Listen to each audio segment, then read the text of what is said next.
There's been a lot of talk about what the Fed is going to do, particularly this week, if they're going to cut, what those cuts might look like. We worked with the economics team. We landed on that the policy rate is going to be under 3% in 2026. And what that's going to do is it's going to make these mineral royalty guys' yields come relatively attractive as compared to Treasury and bonds. Maybe just to offer a little bit of a counter narrative, Vestas is up nearly 20% over the last 5 days. And in our view, the explanation has to do with Treasury guidance that came out last Friday. We've got a note out on the topic if you haven't seen it, but somewhat ironically, despite sort of the general vibe from the administration, the new rules related to safe harboring, basically the ability to lock in credits, we think is going to pull forward demand for wind in the US so that companies and developers can fully lock in tax credits. And just since the start of 3Q, we've actually seen Vestas take in 1.5 gigawatts of new projects in the US, despite some of these very high profile criticisms of the industry coming out of the administration. That underscores that nuclear will definitely play a role. But like I mentioned, that is probably going to take us up to 2050. There's several governments working on sponsoring new design reactors. So you have reactors by EDF, you have reactors that are close to being approved by Rolls-Royce. These are new generation reactors that could solve some of the execution issues, some of the development issues that we've seen in the large scale projects. I mean, the IEA is expecting a record glut for next year. So, I mean, on the fundamentals, perhaps I'll spend a couple of minutes talking about Russia-Ukraine, because this is something that we wrote about this morning, and I have been getting a few questions in the last couple of days. I mean, perhaps to oversimplify, the way to think about it, and I think the way the market is thinking about this is that if we do get a Russia-Ukraine deal, if we do get some sort of a truce, that would be bearish. Good morning, good afternoon, everyone. This is Rob Barnett, and I would like to welcome you to today's BI Energy Exchange, where we talk about our research and the latest developments in energy markets. On the call today, we have some of the regular crew from Bloomberg Intelligence. So we've got Salih Ilmaz joining from his usual perch over in Dubai. Swinging over to Madrid, we've got Patricio Alvarez joining. And then we also have up at our 731 Lexington headquarters, we've got Matt DiMarino joining. Matt supports Vince Piazza, who happens to be away on vacation this week, but we wanted to cover their new deep dive put out last week. If you haven't seen the deep dive, it's an in-depth look into the mineral royalty market. And so, Matt, let's come to you first. Give us the elevator pitch on this new work that you've worked with Vince on, and tell us what some of the key highlights are for clients. Yeah, sure, Rob. Thanks. We put out this report on the mineral royalty guys. The way to kind of think of their business model is it's a lot like being a landlord. Instead of renting out a house or an apartment, you're essentially renting out the minerals underneath your land. So now you yourself, you're not actually drilling for those minerals. You don't incur any of those drilling costs, any of the capital expenses, but you are entitled to a share of the production revenue. So you have this model where you have a steady stream of cash flow that's commodity linked, that all the headaches of running a rig. Now, what makes this market so interesting is that we did some math and we find it at 600 billion in size in 2026. But a lot of that market is actually still fragmented and private. So what we're seeing is that there's actually a lot of room for consolidation there. We've already started to see some of that. So you had Viper buying Sitio, two big mineral royalty guys, for $4 billion. That happened a couple months ago. It actually just closed yesterday, and we're thinking that that's going to spur a new wave of M&A consolidation. You'll probably see more deals like that going forward. The real tailwinds, though, that we point to in the report is the Fed. So, there's been a lot of talk about what the Fed is going to do, particularly this week, if they're going to cut, what those cuts might look like. We worked with the economics team. We landed on that the policy rate is going to be under 3% in 2026. And what that's going to do is it's going to make these mineral royalty guys' yields become relatively attractive as compared to Treasury and bonds. So I mentioned, you're not incurring capital expenses, you're not incurring drilling costs. So a lot of that production revenue actually flows back to shareholders. So you're posting, attractive yields of say 8 to 11%, some guys even more than that. You combine that with the fact that there's nearly 7 trillion in dry powder right now. That's a record high. When treasuries and bonds start to fall, you can imagine that a lot of that dry powder is going to get activated. And if royalty markets can collect even some of that reallocated capital, they're in a pretty good position. So really, we're painting the picture here of, you got the $600 billion market. It's coming at a moment where you got a lot of consolidation that's yet to come in a, lower rate regime. So we're hoping it's going to push it into the limelight in late 25, 26. What's the easiest way for a public market investor to gain access to this thesis? Are there listed names, ETFs, or do you have to be a sort of private capital player to really leverage what you and Vince were exploring here? So there's certainly the private aspect, that is a lot of the market that we see. The easiest way, though, to get involved is that there's a few major names in the mineral royalty markets. The 4 players I'd point out, are Viper. We talked a lot about them in the reports. Subsidiary of a larger pure play E&P Diamondback in the Permian. They get a lot of visibility from Permian because of the production schedule that Diamondback gives them. Get to benefit from some drop-down deals from their E&P parents. Another one is Texas Pacific. They're the $20 billion market cap Goliath in the room. They've been in the business for a while, have a proven business model. The only thing that kind of hazes the picture for them is that they're also in water operations. So maybe not as dialed into the narrative that we have, but still a decent pick. On top of that, you have Kimball.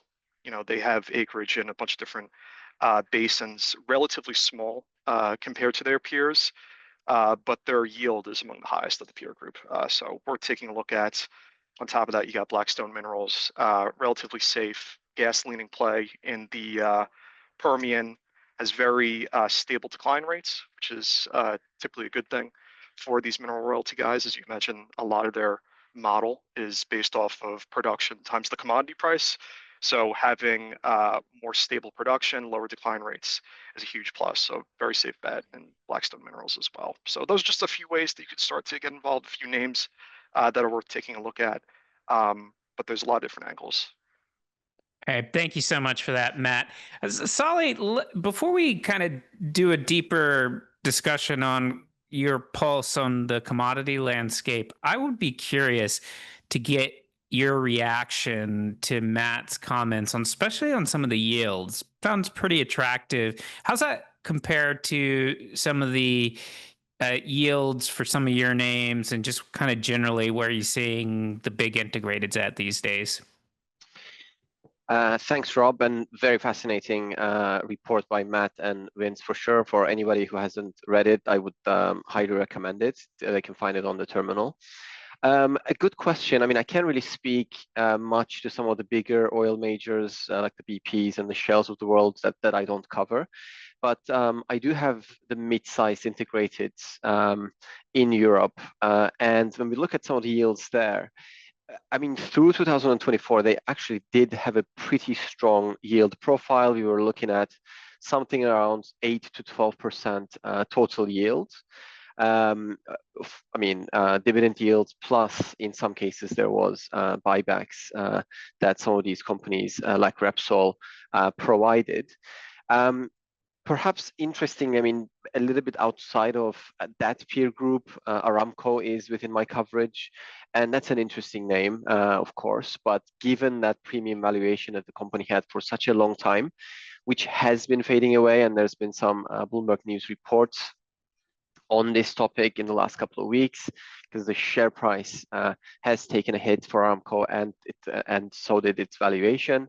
But for a very long time, because it was so, it did have this hefty valuation, its yield was actually trailing a lot of its global peers.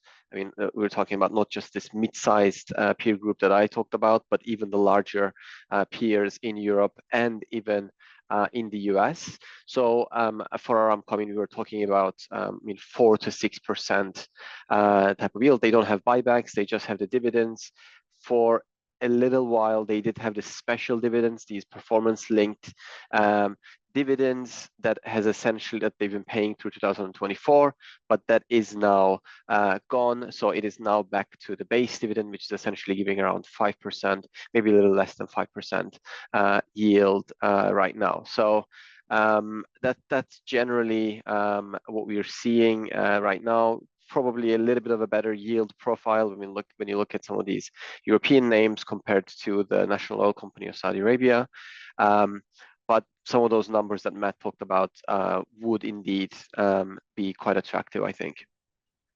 Yeah, Patricio, let's get your reaction as well. I often think of utilities as the classic dividend play, but maybe not in comparison to some of the numbers that Matt was throwing around, or even some of the public companies that Solly was just mentioning. So give us a lay of the land. What kind of yields are you seeing out of some of the European utilities here at the moment?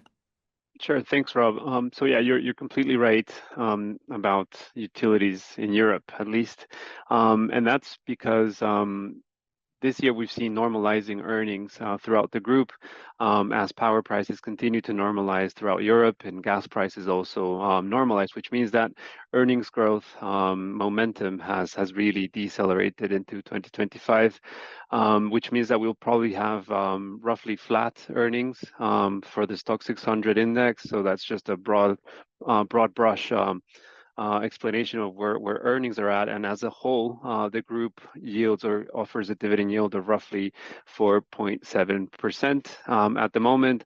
Although I would caveat that that there are several individual stocks that are topping up shareholder distributions, and that's mainly because of policy reversal in the U.S. So roughly 20 to 30% of some of our peers were investing heavily into renewable capacity expansion in the U.S. And since late 2024, we've seen a lot of those plans being slashed. So capital spending has been pared back, and that has offered scope for some extra or additional distribution via share buybacks. And that's mainly the likes of RWE. That's also Centrica, that's also Endesa. So these are companies that have pared back their renewable capacity targets and have this sort of upside to top up returns. So that's roughly the picture. We're talking about 4.7 to roughly 8% dividend yields or total share holder compensation for some of the names. Fantastic. Thank you, Patricio. While we've got you here, Patricio, but before we move on to some of the macro commodity discussion, I'm curious.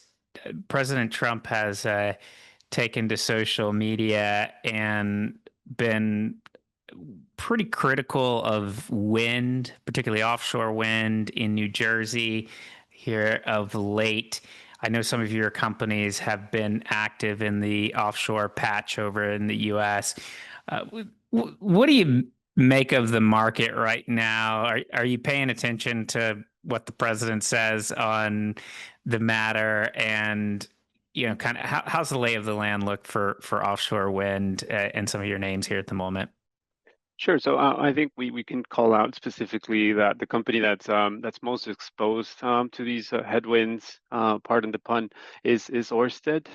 So Orsted remains sort of the only pure play offshore wind developer, probably globally, or at least in Western Europe and the US. It's the only company that's solely focused on offshore wind. Roughly 25% of their build out to 2028 is in the US, and that's just Revolution Wind and Sunrise Wind. And yeah, of course, we monitor closely what the White House has to say regarding offshore wind, and that's mainly because they control or have actually placed a moratorium on federal permits for new offshore wind projects, which has actually led to a very much a stall or freeze, let's say, in M&A activity in offshore wind, and we've seen that borne out in Orsted's decision to issue or to go for a rights issue of roughly 60 billion kroner, which is almost 46% of their market cap at the time. So that was last week. So it's a massive equity raise, and that's mainly because the company could not find suitors for one of the stakes it needed to offload in order to keep funding that growth. So the company relies on selling parts of their new projects in order to keep funding growth. Orsted wasn't able to do that in the US anymore, so it had to resort to this capital increase.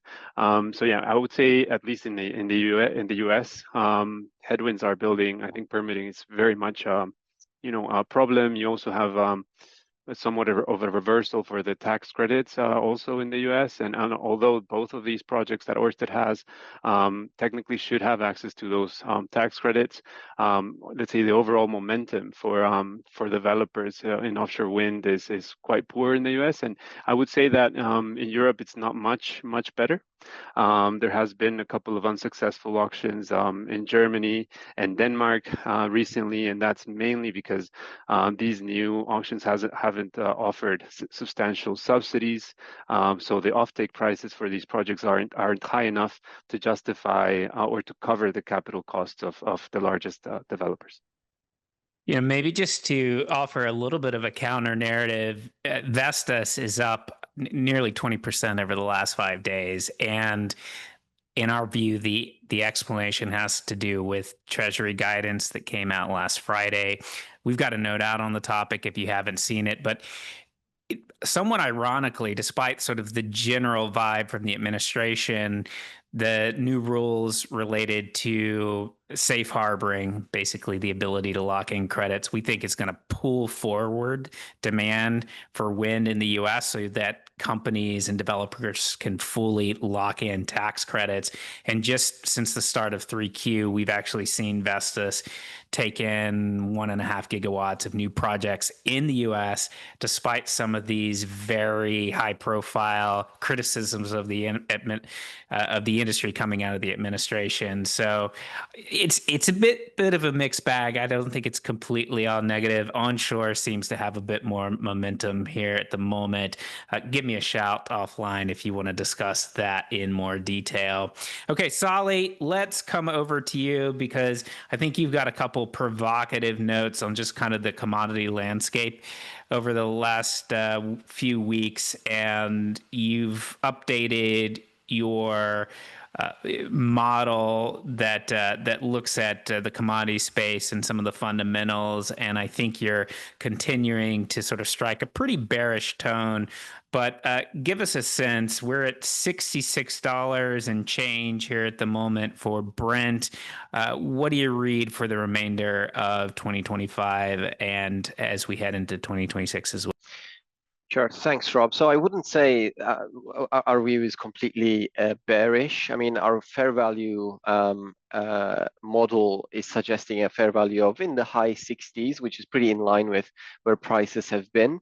But we have been noting perhaps a downside tilt to prices. We do think that the price risk is skewed to the downside given our outlook for a big glut incoming, which is in line with what the IEA is expecting for, especially next year. I mean, the IEA is expecting a record glut for next year. So, I mean, on the fundamentals, perhaps I'll spend a couple of minutes talking about Russia, Ukraine, because this is something that we wrote about this morning, and I have been getting a few questions in the last couple of days.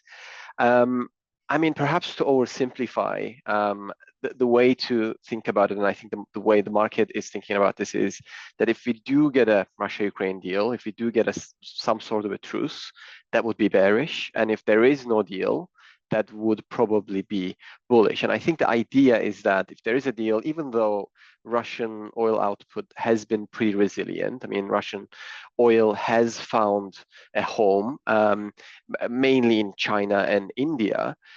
Despite all of that, I think the idea is that a deal could allow a freer flow of those Russian barrels and perhaps more options for those Russian barrels, and just less friction for those flows to happen. And I think it's very important to note, and Scott Bessent was talking about this in the last couple of days, is that India is still buying a lot of Russian oil despite the threat of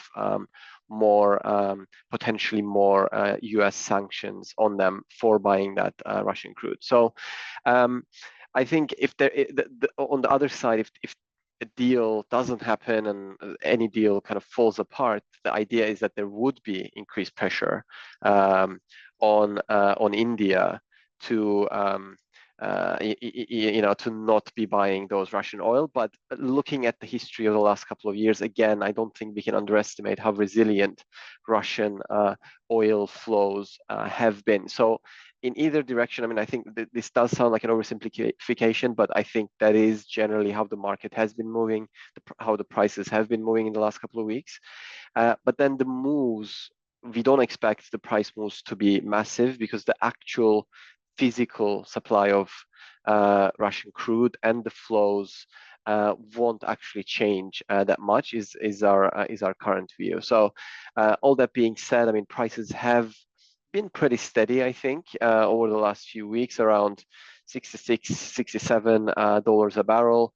This morning, they have found a little bit of support from the report that U.S. stockpiles may have declined in the past week. So again, I would say that not to further promote our fair value model, but we do have this fair value model that is available to clients. It's on BPAC. If you don't have access to BPAC, you can get in touch with us. Give it a go. If you have any feedback, if you have any questions, get in touch with us. But generally, this is how we've been thinking about how this Russia-Ukraine developments could shape the oil market and oil prices. Very interesting. Matt, I want to come back to you and get your reaction. So Solly mentioned a couple things there that I think are interesting. One is he talked about potential for a pretty profound oversupply next year based on some of the IEA numbers. And I think we're also seeing a pretty substantial drop in rig counts here in the US. And so I want to get your frame on how some of these macro dynamics might feed into your thesis on the mineral royalty market. Yeah, it's a great question. Yeah, it's been a little bleak here in the U.S. Prices are around $63 a barrel this morning. Oil has had a bit of a tough run. So, as everyone knows, back in the earlier part of the year, we had, what a lot of people were talking about, the 1-2 combo between Liberation Day and OPEC that kind of knocked prices down. We're kind of holding right now in the low 60s. That's still enough for EMPs to, still continue production. In Q1, the theme was that a lot of EMPs had actually cut back their CapEx schedules. What did not happen, though, is that their production did not fall. So production has stayed relatively consistent. You're really trimming the fat is what we're seeing. So any ancillary projects that they might have been working on kind of got pushed back maybe into 26, 27, maybe just a time where oil prices are a little bit more supportive. M&A has slowed a little bit. But ultimately, if you're thinking about the mineral royalty thesis, so far it's, not so unchanged. Commodity prices are a big part of the business structure. You can imagine that, mineral royalty guys maybe have a little more trouble hedging commodity risk as opposed to EMPs midstream, the other parts of the value chain. but a big proponent of the mineral royalty business is actually production.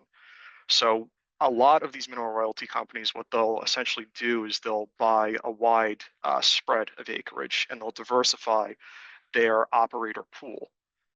So that's, if say oil prices drop, some of the smaller upstream guys decide, okay, we need to cut back our production. That's not happening across maybe a wider scale. So that larger pool of operators still supports the mineral royalty guys. They might get bit on lower prices, but so long as that production stays steady, the thesis is still intact, albeit a little bit challenged. Very interesting. Patricio, while we're talking commodities, let's get your read on the European gas market. Just looking at the screen right now, it looks like TTF is a little over 30 euros a megawatt hour, roughly $11 per MMBTU versus sub $3 Henry Hub here at the moment. So, sure. So I'll tie back to Sally's remarks on the oil market. I think that the fundamentals for European gas continue to be broadly bearish, although perhaps not as bearish. I don't think Europe faces an LNG glut in the near term. But that said, since the start of the month, we've seen TTF drop down by 8 to 10%. So it was trading at a range of 33 to 35 euros a megawatt hour at the start of August. Now we're roughly at 31 to 32. And this, the market could tighten in the near term as we enter the maintenance season in September. But overall, looking at the main sort of barometers of demand, so European gas storage looks on track to be at least 85% full by the end of October, which is materially lower than where we were in 2024, but it still looks ample enough to cover or to support demand during the winter. The other factor to consider that also ties to oil is the prospects of a ceasefire or a peace deal in Russia-Ukraine. So in the Russia-Ukraine war, so that would open up the possibility of some of those pipeline gas flows from Russia to flow back into Europe, which we do note that would probably be significantly bearish and also fundamentally a fix to the European sort of supply mix, and that's because Europe's gas prices could be lower if Europe didn't have to compete for spare LNG cargo with Asia. And on that front, we should also remark that Chinese LNG imports are down 19% in the first 7 months of 2025. So that also looks very weak on the demand side. So all indicators sort of point downward with potentially some geopolitical risk premium, being at risk of eroding, I guess, from a potential peace deal. Patricia, I can't help myself. I got to ask you a question about demand because you painted a fairly bearish demand picture there. You're in the midst of a heat wave right now. I continue to see this discussion online about air conditioning. Of course, we are AC maximalists here in the US. And are folks in Europe actually going to just grit and bear and take the heat? Are we going to see more folks buying air conditioners? And if you continue to have these heat waves, will there be more air conditioning demand that possibly gives some uplift to the gas story in Europe or perhaps the renewable story in Europe over the next couple of years? Yeah, that's a good question. I guess you're putting me on the spot a little bit. I'm not sure what the scale of the upside could be from heavier investments into AC. You're very right in pointing out that most of the large sort of buildings or public buildings in Europe are not they're not refurbished to have AC. So it would be a meaningful sort of remodelation of a lot of the buildings. In terms of gas demand and power demand, I would differentiate those distinctly because gas tends to move more in winter because there's a lot of gas heating infrastructure in Europe. We've seen a recovery in power demand because of cooling, but with gas also rising on the fringes. So that takes me to the next point is, yeah, perhaps renewables could cover some of that additional demand, and if anything, higher demand from let's say cooling could be a good thing for Europe. Noting that we have a lot of excess renewable supply in Europe. Especially during the summer, there's gaps or spells of negative power prices, and that's usually because we have excess solar supply. So some cooling could actually help us use that power more efficiently. Use that excess solar during those hot days to run some ACs. Although someone in the chat did point out that I think European policymakers are very much focused on heat pumps, also a great solution. I just don't want you to have to be too uncomfortable because I care about you. Okay, one more topic that relates to demand. We've got a series of notes that we've been putting out on the intersection of AI and energy demand. I think Patricio and I, we've sort of been OGs to this space. We've been working on the topic a couple of years now, and we've continued to evolve some of our thinking and update some of our analysis. So we put out a note last week looking at the US and how the data center demand for energy in the US potentially is a sort of saving grace for the solar industry. There's good read across for batteries too. There's good read across for gas as well. But despite some of the criticisms from the administration on solar, we actually think solar is going to play a pretty big role in this AI build out. And there's some big numbers. So make sure to go look at our note there. Patricio, you've got a new angle out just yesterday that we worked on that looks at the role of AI in Europe. And I think you're trying to tackle this question of, well, can nuclear play a role? Because if you look at all the hyperscalers, they love talking about nuclear. And I want you to read the tea leaves for us. Is nuclear really going to be positioned in any sort of foreseeable future to help with the AI data center demand story, or does it default back to gas and renewables in Europe as well?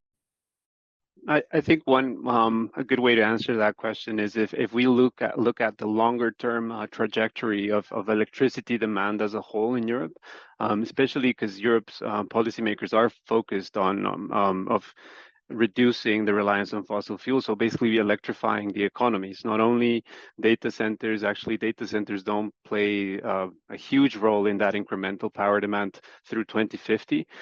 So that's just to say that underscores that nuclear will definitely play a role. But like I mentioned, that is probably going to take us up to 2050. There's several governments working on sponsoring new design reactors. So you have reactors by EDF, you have reactors that are close to being approved by Rolls-Royce. These are new generation reactors that could solve some of the execution issues, some of the development issues that we've seen in the large scale projects. But that said, like you mentioned, AI demand, we think that the pace of that demand will be much quicker. We think that the surge in demand will probably, we will see most of it in the next couple of years, actually. So through 2030, then that will leave a space for more gas, for more renewables. Although gas is much more expensive in Europe, if there are no more alternatives, I think hyperscalers will be prepared to pay premium. And we've already seen evidence of this with some hyperscalers paying premiums for those power deals for renewables. So we're talking at prices that, like you mentioned, would make sort of the removal of tax credits in the US, for example, would actually abate for those or offset the lack of those tax credits. So that's kind of the gist of the note. Is we're just talking about the timing. We do think there's a place for nuclear for sure, because there's policy backing it. There's companies behind it and are investing heavily in it. But we think in the near to midterm, the potential for renewables and gas is probably higher to meet that incremental demand. One quick follow-up question for anyone who hasn't seen it. Patricio's got a really cool chart that shows the kind of best case scenario for how long it takes to bring on a power plant by technology and kind of a more long case. And so you've got some nice ranges that help frame the discussion for how long it takes to bring on different kinds of tech. Can you just give us a quick rundown of kind of which type of projects can you bring online most quickly, what takes longer, and what kind of time frames are we talking about here? Sure. So it's no surprise that solar is is the fastest technology in terms of lead times. It could take 12 to 18 months to bring on roughly a gigawatt. That assuming everything goes to plan, then you would probably need somewhere between 3 to 5 years for a new CCGT, so for gas-fired power, for a plant there. And if you look at large scale nuclear, so the traditional European pressurized reactors, yeah, that could take you more than a decade if everything goes to plan. So we've been working on this with Joao here in Europe, and yeah, I mean the track record is quite poor. It's very poor actually. Some of those reactors, just the delay is more than a decade. So these are taking maybe 15 to 17 years to build. When we talk about small modular reactors, what we did is just look at how fast can they reach the market or enter the market, and we're talking at the very least 10 years from now. So we think new models like the ones from Rolls-Royce or EDF's Newark could enter the market in 2035, and then it's a little bit uncertain as to what the lead times on those commercial projects will be by then. We've read research that says it's maybe 4 years because of the modular design, and those could be scaled up faster, but that remains uncertain. So just to answer your question, if SMRs actually deliver on their promise, they would sit somewhere in between gas turbines and renewables. So it would actually become much more competitive. But as things stand today, nuclear continues to be by far the slowest to build. Very interesting. And there is a lot of cheerleading from the administration on the role that nuclear could play in helping to meet some of these energy needs over here in the US. So let's keep an eye on it. I think it's a perfectly adequate technology. Costs are pretty high, but it could help fill a role that some folks are looking for here. But I don't if you're doing any kind of LCOE analysis, nuclear is probably going to be pretty much at the top of your stack here right now. Very interesting questions in the chat that we don't have time to address, but I do like the one about comparing the timing that Patricio was just talking about in the West and sort of contrasting where things are at in China.